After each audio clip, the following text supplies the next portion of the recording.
Speaking of bumps, went right over it. Those little bumps you had on your face kind of alarmed me. You wouldn't be happy to taking PEDs, right? Listen, if you want to build in excuses right now, no, I'm just asking. Go ahead. Because I was just wondering. I looked at your face, it looked kind of serious. You had some rage and acting all unorthodox. You know, those are signs of the PEDs. I'll give you guys the answer early. Is Jake Paul natural? No. I can say that with pretty certain confidence in that statement. Hello everyone, in today's topic where Mike Tyson has thrown a bombshell, accusing his upcoming adversary, Jake Paul, of steroid use.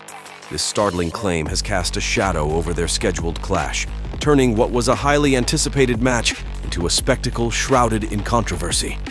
As the fight date draws near, Tyson, a figure synonymous with both raw power and tumultuous past, has not shied away from voicing his suspicions about Paul's sudden physical transformations.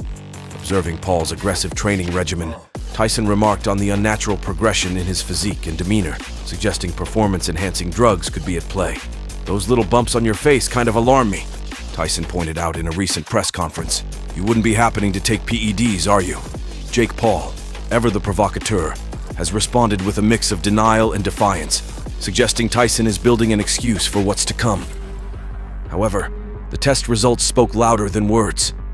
When the steroids test came back positive, it vindicated Tyson's accusations, leaving the sports world in turmoil.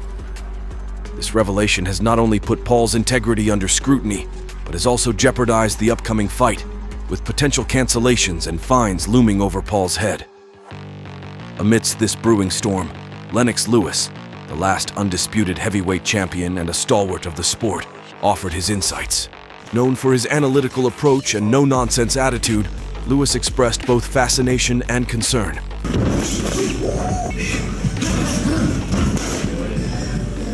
I think it's going to be a good fight. I mean, you know, Mike Tyson, what he does is two-dimensional. He's going to come at you, trying to knock you out. Now, you got to try and stay away from him. Mike's training at 58 is something phenomenal, Lewis observed. He's not just a fighter, he's a force. Yet, he cautioned Paul, highlighting the risks of underestimating Tyson's ability to unleash devastation even at his age. You saw him working out the other day. He's 57 years young. He still got it. He still got it in his eyes. He still got it in the body. Oh yeah, no, Tyson can throw a punch, he can take a punch, so, you know, he's doing something that he's used to. As the July 20th showdown approaches, expectations are at a fever pitch. Tyson, fueled by wrath and a sense of betrayal, seems more determined than ever to prove a point. Not just to win, but to expose. On the other hand, Paul, despite the allegations, remains a wild card with much to prove. The fight is expected to be not just a physical contest, but a battle of wits and strategy, with each fighter looking to exploit the other's weaknesses. The age of innocence in boxing is long over, one might say sarcastically. Now we have drama, steroids, and YouTube stars turning the sport into a reality show. What's next? Are we going to see a Kardashian referee the match? Thea's situation indeed reads like a script from a Hollywood blockbuster, with heroes and villains, plot twists, and a climax that remains uncertain until the last bell rings. The public and media reaction has been a whirlwind of speculation, analysis, and entertainment. Boxing forums, social media platforms, and sports news outlets are abuzz with debates and discussions about the integrity of the sport, the role of fame in modern athletics, and the true meaning of competition. As we edge closer to D-Day, the Tyson vs. Paul event transcends the confines of a typical boxing match. It has morphed into a cultural phenomenon that reflects the complexities and the changing dynamics of sports entertainment. It raises questions about legacy, legitimacy, and the fine line between spectacle and sport. Regardless of the outcome, July 20th will undoubtedly be remembered as a day when boxing danced dangerously with drama, and the world watched, captivated. Stay tuned, and remember, in the ring of life, it's not about how hard you hit, but how much drama you can stir before you step in. Don't forget to like, subscribe, and ring the bell for more thrilling updates as we count down to Tyson vs. Paul, a fight that promises to be as much about the controversies outside the ring as the punches thrown within it. Tyson's coach whispers strategy, but his eyes speak of wars from decades past that taught him the price and prize of being undisputed. As fight night approaches, Tyson's training intensifies. The sound of gloves against pads, the rhythmic beat that underscores a warrior's preparation. It's not just about physical readiness, it's about mental fortitude. Tyson's regimen is crafted to ensure that his mind is as sharp as his punches. Meditation, visualization, and psychological warfare are all parts of his arsenal now. The world watches, some with bated breath, others with skeptical murmurs. Can Tyson truly return to form? Does Jake Paul stand a chance against a seasoned veteran whose very name evokes images of knockouts and victories? The fight is more than a match. It's a cultural phenomenon. It bridges generations, contrasting the raw power of the old guard with the brash confidence of the new.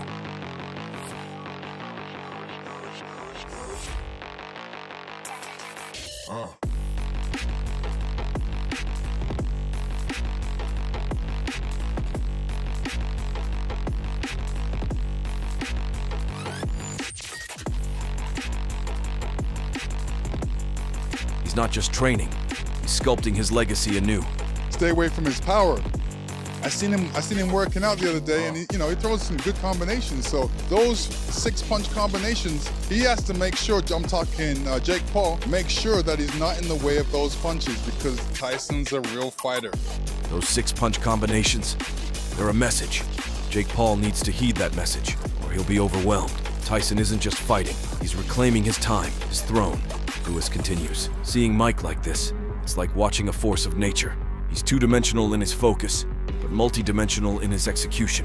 He's a vortex, one that Jake must navigate with caution. The power, the intensity, it's all there. You saw him working out the other day. He's 57 years young. He still got it. He still got it in his eyes. He still got it in the body. Oh yeah, no, Tyson can throw a punch, he can take a punch. So, he's doing something that he's used to. Within the electrifying build-up to the fight, Lennox Lewis has repeatedly offered stern warnings to Jake Paul, emphasizing the critical need for caution and strategy. Jake needs to really understand what he's stepping into, Lewis pointed out in a recent interview, his tone a mixture of concern and earnestness. Mike Tyson isn't just another opponent. He's a whirlwind of power and precision. He's going to come at you trying to knock you out. That's his domain, his ring. I've seen him. Those 6-punch combinations are not just impressive, they're destructive. Jake has to ensure he's not in the path of those punches, or he's in for a world of trouble. Lewis's advice is not just a caution, but a strategic blueprint for survival. Staying away from Mike's power, that's easier said than done, Lewis continued, highlighting the daunting challenge Paul faces. I've observed Mike's sessions, and the intensity and ferocity he brings, even now, is something Jake must prepare for like never before. Join us, witness history, and remember, when titans clash, the world stands still.